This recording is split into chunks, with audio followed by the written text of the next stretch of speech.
Welcome to Coach Magic, the show for the woman who is all in on creating a life, business, and family that's beyond her wildest dreams. I'm Jenny Fennig, and I am so excited to help you get confident, focused, and paid. Let's rewrite the rules and get moving in the direction of your deepest desires. Ready, set, go. Hey, everyone. Welcome to Coach Magic Live. I am so excited to welcome you to Coach Magic Live. Today, we have a special guest. Her name is Andrea Owen. I'm going to tell you about her in a moment, and we are in for a treat because she is incredible. She is incredible. We're going to have the best time. I'm going to pull this up on my phone to make sure everything looks good. And Andrea knows because she does this stuff all the time. Right? Tech can be tricky sometimes. So I'm glad you're double checking that it's actually working. Exactly. Like that's my protocol to reduce the levels of anxiety. Like that's so much of what this world is, this work is. It's like, how can I take the anxiety down a few notches? Because there is no reason why to have unnecessary anxiety. Okay. Right. Oh my gosh, y'all. Well, let me tell you about Andrea. And just, get your kombucha. Andrew and I were just talking I have mine. It's in a tumbler. I'm doing just the regular ginger flavor today. Me too. Ginger-aid. Ginger-aid. Classic. Yes. Yeah. Get your kombucha, your water, your tea, your whatever. Get yourself here. Pull up a chair and let's do this thing. So Andrea Owen is my friend. She's an author, a global speaker, and professional certified life coach who helps high achieving women maximize unshakable confidence and master resilience. She has taught hundreds of thousands of women tools and strategies to be able to empower themselves to live their most kick-ass life through speaking, her books, coaching, and her wildly popular podcast with over 3 million downloads. She's the proud author of 2 books, which have been translated into 18 languages and available in 22 countries. Her latest book, which we're going to be talking about today, it's called Make Some Noise. Speak your mind and own your strength. It's coming out this month. Hooray. She's a certified professional coactive coach from the Coaches Training Institute, professional certified coach with the International Coaching Federation, a She Recovers coach, as well as a certified Daring Way facilitator, which is a modality based on the research of Dr. Brene Brown. When she's not juggling her full coaching practice or writing books, Andrea is busy riding her Peloton bike. Yeah, me too, Andrea. Chasing her 2 school-age children, or I like this part, making out with her husband, Jason. She is also a retired roller derby player, having skated under the name Veronica Vane. Hi, Veronica, aka. Hi, honey. Thanks for having me. So fun. Okay, so, oh my gosh. Well, let's just dive in because, the name of this episode today is Make Some Noise, and that is the name of your brand new book. Congratulations. When is the official publishing date, launch date? So a week from today, as we're recording this, August 31st. Yes. Okay, this is so rad. So congratulations on that. So you've written a few books. Why this one? Why now? I took a little bit of a pivot on this book, which makes it a little, like, I'm always really transparent. You know that about me, Jenny. A little nerve-wracking because it's a slight departure from what I normally write about. And if anyone follows me more closely on my podcast or social media, you know that I identify as a feminist and have been through my own sort of transition, if you will, over the last few years and have gone through some stuff. And I started thinking about this book several years ago.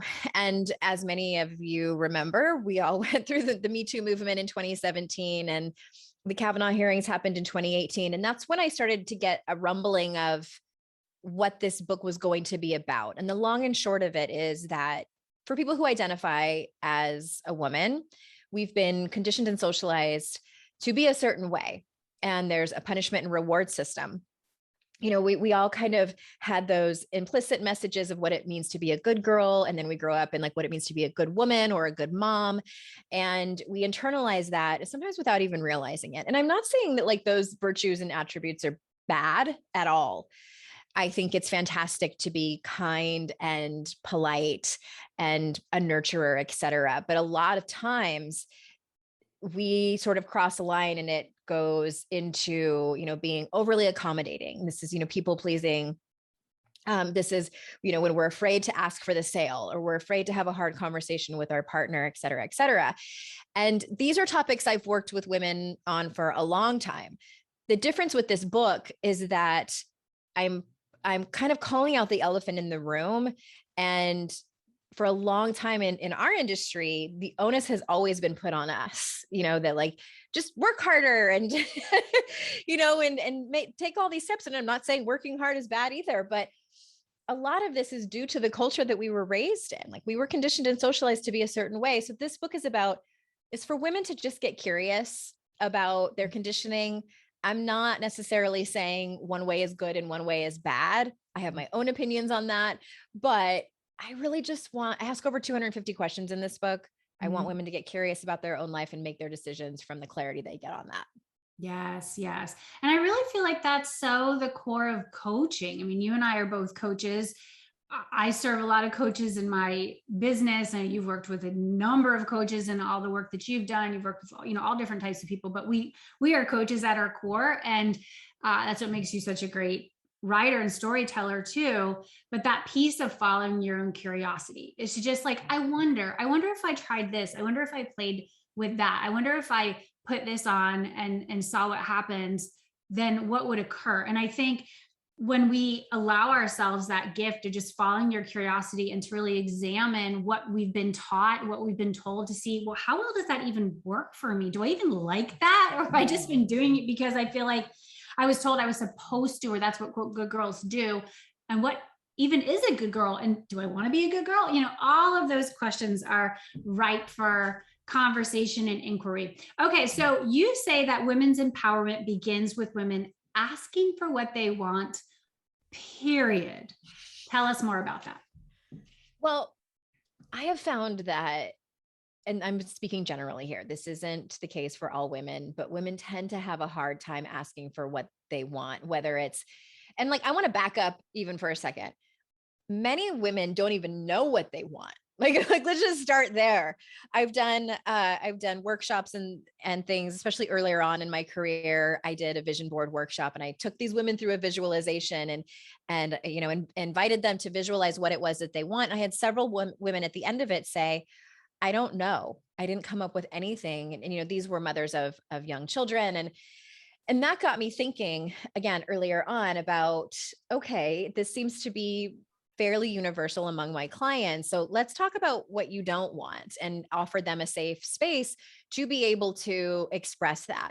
So a lot of times I ask first the question, what is it that you want less of? What do you not want in your life anymore? What are the things that you complain about the most, even if it's just to yourself? And start there. And even when we come to those conclusions, hopefully of getting clear on what it is that we want, many times we have a hard time asking because we don't have the skills to have sometimes hard conversations. I can't tell you how many of my clients have come to me, whether I'm coaching someone on the podcast for other listeners or a private client, who the distribution of chores around the house is completely unfair and imbalanced. And they've, talked to their partner about it, and nothing has changed, and they don't know how to have these hard conversations. And there's the stereotype of women who ask for things like that are nagging or they're needy, which we don't want to fall into that category, which is a whole nother conversation for another time. Or we think that having hard conversations and asking for what we want is opportunistic, and that we are aggressive or too assertive or, mean and things like that. So there's all these, again, these stereotypes and these beliefs that sometimes run really deep. And I am a firm believer that we need to start asking for what we want more often than we do. Yeah. Imagine what would open up.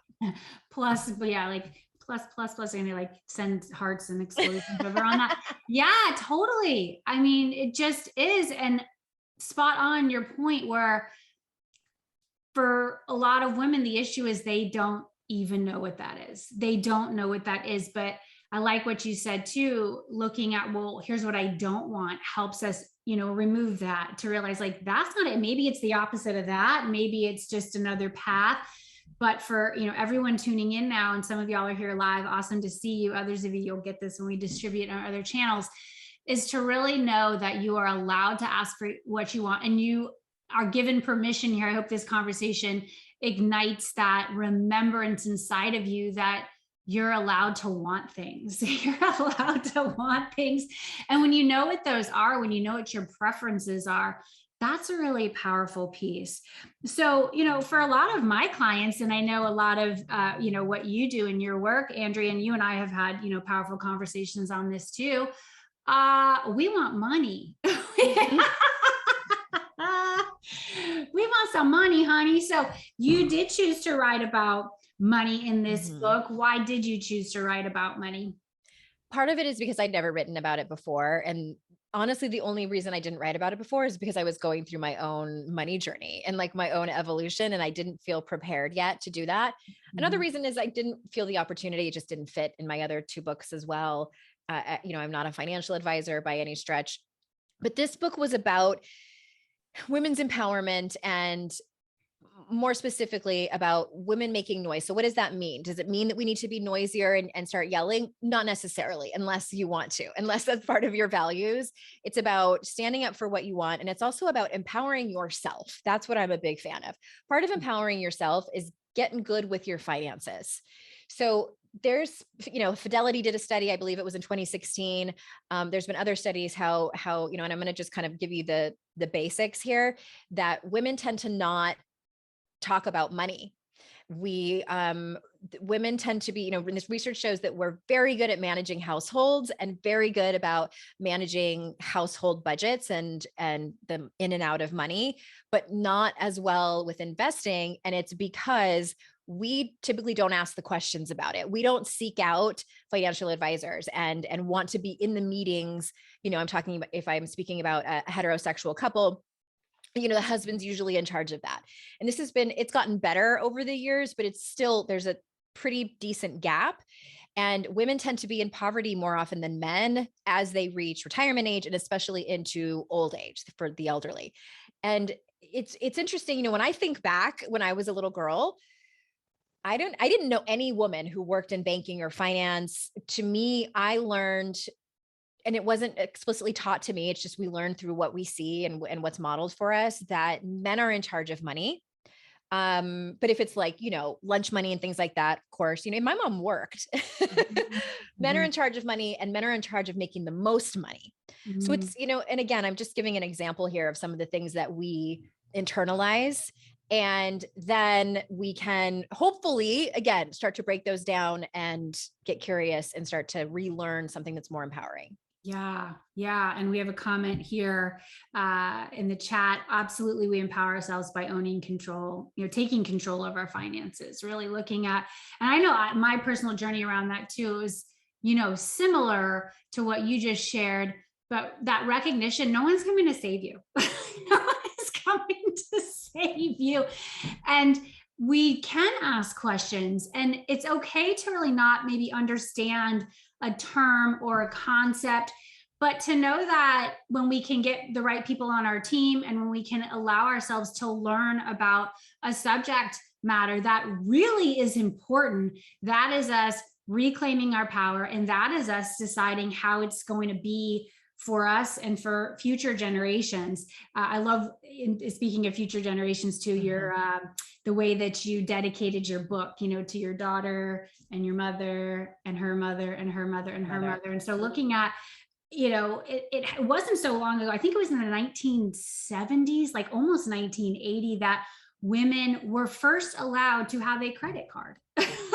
They're allowed to have a credit card without a man's permission. So before that, you had to get either your dad or your husband, maybe a brother, I don't know, to like co-sign for you. Right. And I mean, even if the woman was like, had her own job and was a single mom, like still it's bananas that happened in our lifetime. I want to say it was sometime this, I was born 1975. So it's, yeah. And even, I mean, money aside, women were not allowed to run marathons up until like the 1970s. It's like, they were like pulled out of the race. Okay, remember those images of the woman like, yeah, you can't be in here. Catherine Switzer. It's an incredible story if anybody wants to Google it. Like she's a hero of mine. So yes, these things weren't all that long ago.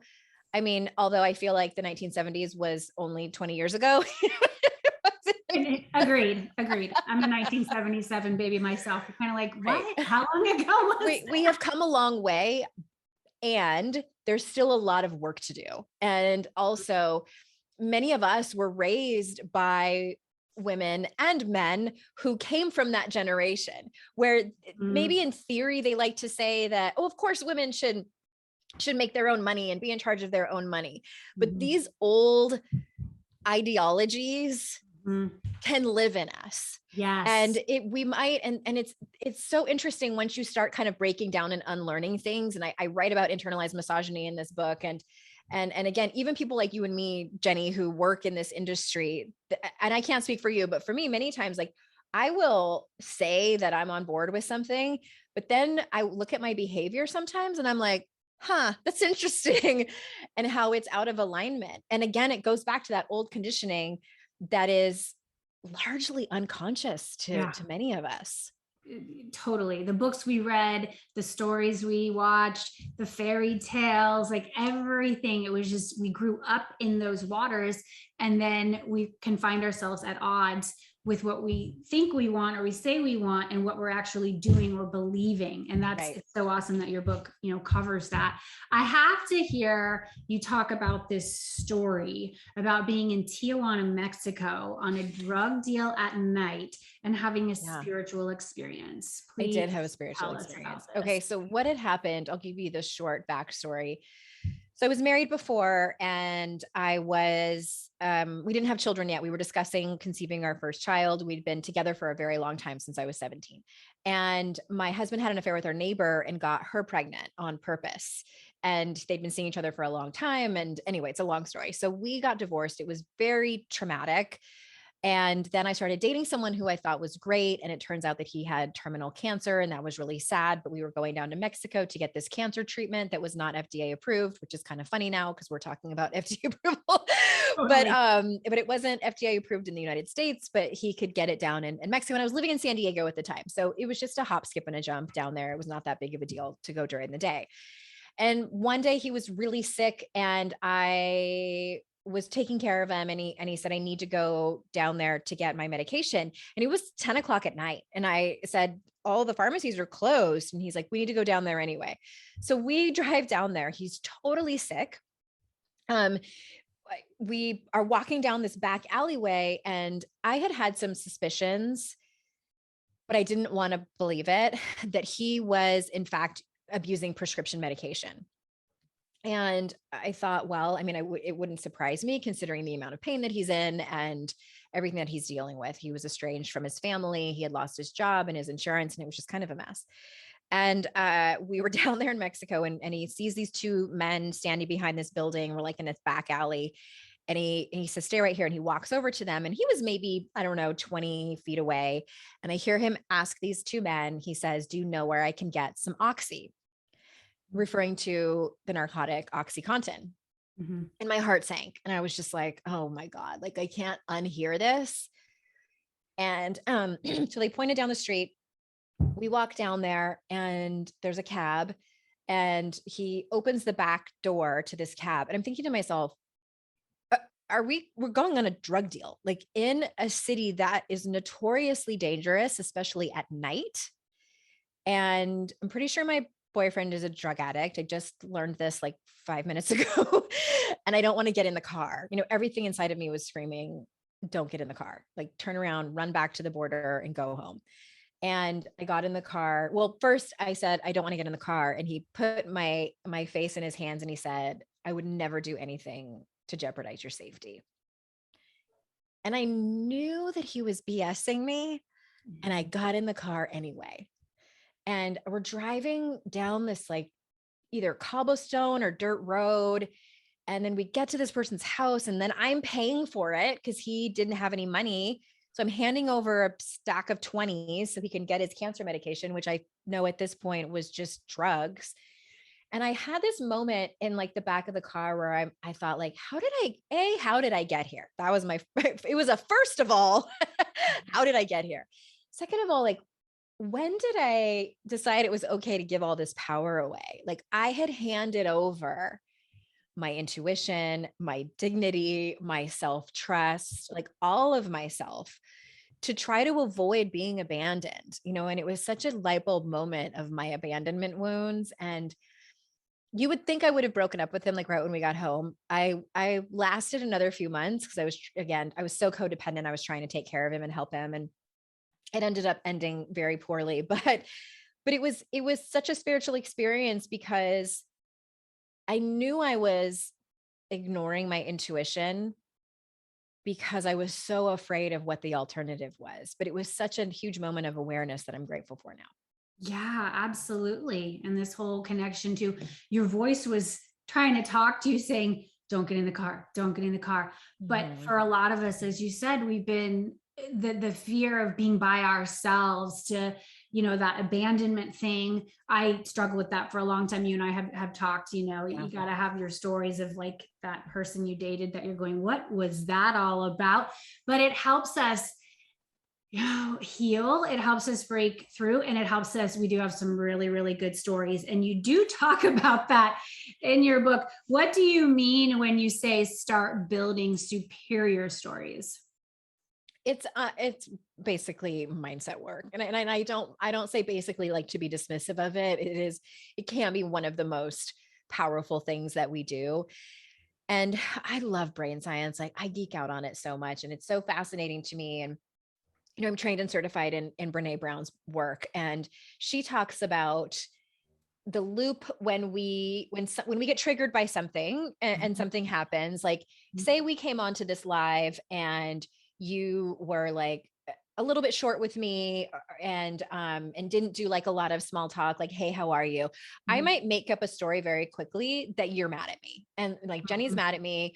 And then, depending on our relationship, I might be like, oh, I knew she never liked me. Like I remember that one time, like, and like we do this, and our brains want to come to a conclusion because I cannot remember if it's dopamine or it's a different, but anyway, the pleasure center is rewarded when we come to a conclusion about the story. We close the loop, and our brains don't care if it's true or false. That's the thing. is they're like, oh, check the box. We have a conclusion to this. Jenny doesn't like us. And, and that's that. And we do this quite often. I have become very aware of when I do it. And, the trick is to knowing what your triggers are. And like I was saying, mine are abandonment issues. So whenever my husband and I have a disagreement, this has gotten so much better, but I used to automatically think he was going to leave me. Like, this is it. Like it would be one fight and I'm like, he's divorcing me. I'm so hard to be married to. I'm impossible. I'm difficult. And when that wasn't the case at all, he's stuck around. Like, but that's what that is, because we make up stories all the time. So the idea here of building superior stories is to create the story that you want, not the story of, oh, he's leaving me, she doesn't like me, this is all falling apart. Is to really be mindful of what stories are we telling and what stories are we believing for. Exactly. And it's about getting curious. As I said in the beginning of our conversation, that's the tool I really want the readers to walk away with. And I ask over 250 questions in this book. There's a free workbook too, because I didn't want people to be overwhelmed. I wanted to give them a chance to implement. And if we can even just pause and get curious. So if that were to happen, I would say like, oh, I wonder why I thought that. Like, or, the Byron Katie question, is that true? Or is that helpful?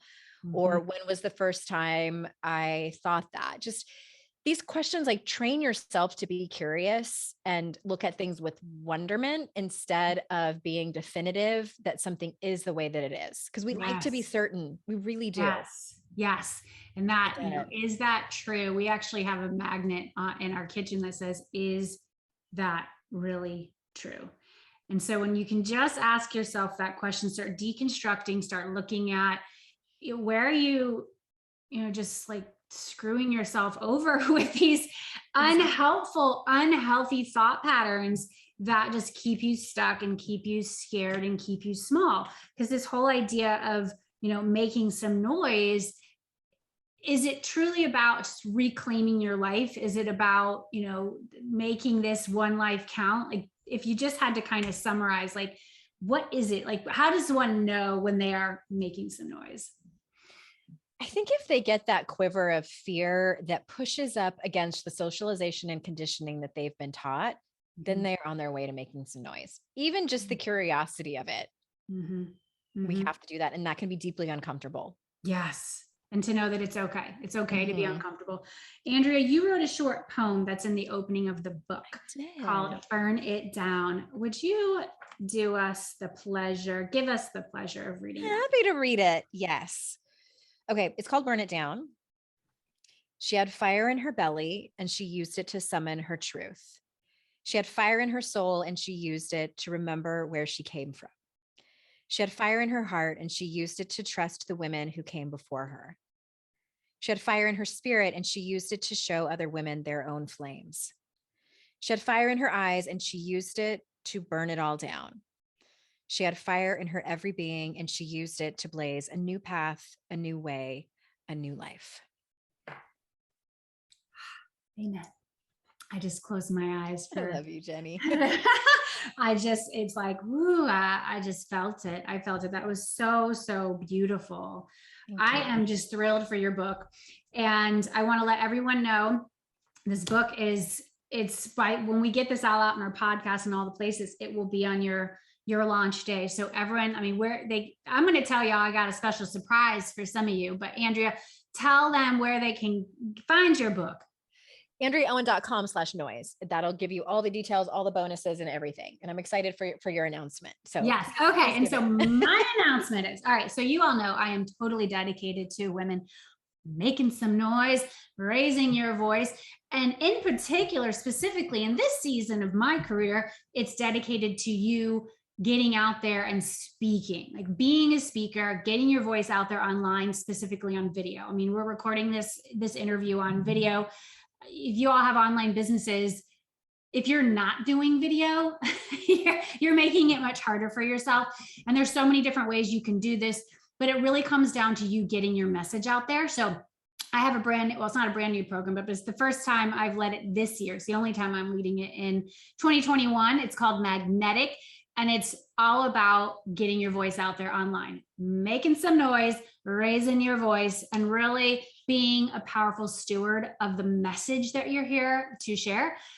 And we are going to be gifting Andrea's new book, Make Some Noise, to all of our clients who join us in my program, Magnetic. So here's what you're going to do. You're going to go fill out an application. We want to curate a really, really powerful circle. We just have a few spots left in our program. And if you want to find out how you can get involved, just go to jennyfennick.com/magnetic and you can fill out the application. Give it a go. I mean, here's the deal. You get one life. All right. And I this is like my journey, and Andrea knows me well. My thing is I know death really well. I mean, that's kind of a bizarre statement to share, but it's just true. My sister died when I was a teenager. My best friend's brother died 6 months later. And then that best friend died 2 years later. So I know death. I experienced 3 deaths in 3 years from the ages 16 to 19. So the fact is we're all going to die. We are all going to die. We're all going to die. And the question is, I mean, literally, I was just texting with a friend of mine who shared, he knows, so like somebody just had this super tragic death, and it was a former roommate of his. Like just today, we were texting about this whole thing. It was like, oh my gosh, he was having all these remembrances of this friend. And I was just kind of helping him process that and like listening to his stories. And we're all going to die. We have this finite period that we have here. So what are you going to do with it? What are you going to do with your time? Are you going to write a book like Andrea has done several times over? Are you going to have your podcast? Are you going to lead programs? Are you going to get your message out there? Do you want to speak on stages, virtually, in person? Do you want to lead incredible programs? Do you just want to be able to, be in a room with someone and say what you mean? Like say what you mean, know what you want, ask for what you want, put it out there. this is your opportunity. Do you want to be in a meeting, whether it be a boardroom, a meeting with colleagues, a meeting with whatever it is that you're working on, and put your work out there? Andrea's got to hop off. Go ahead, Andrea. Okay, You got to go. It was awesome to have you. I'm going to end things for people. I want to say really quick Yes. for your group people who Yes. get a copy of the book, I can mail you these like really cool branded stickers that are personalized and signed, and they can I would love that. Oh my gosh, so please do that. Yay! Okay. Thank you, Andrea. Bye, Everyone say thank you to Andrea. Andrea's so awesome. She's got a hop because she's doing lots of promos for her book. I wanted to be able to wrap things up for you and just let you know I'm here for you. I am really, really dedicated to you getting out there and doing your thing. And so if you want to join us in Magnetic, jennyfennick.com/magnetic, fill out the application. We'll take it from there. You can also send me a private message on one of the socials, and I'm happy to send you details on that. I hope you go get Andrea's book, whether you join Magnetic or not. Go get her book, read it, and start your next chapter. Really start your next chapter. Speaking of next chapter, I'll show you my notebook. You see it? It says next chapter, August 2021 blank.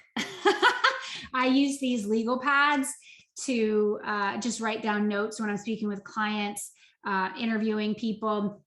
I write down little gems that come through on these notebooks, and I'm starting my next chapter, and so are you. And so the question is, what kind of chapter are you going to write? What is it that you're going to be talking about, doing, spending some time with, putting your energy towards? That's your invitation. And here's to making some noise. Thank you so much for joining us today for Coach Magic Live. Again, thanks so much to our special guest, Andrea Owen. She's incredible. She's an amazing writer. And I know you're going to get so much out of her book. Again, if you step forward for Magnetic, we will be gifting you with a copy of Andrea's new book, Make Some Noise. Be well, everyone. I will see you again soon.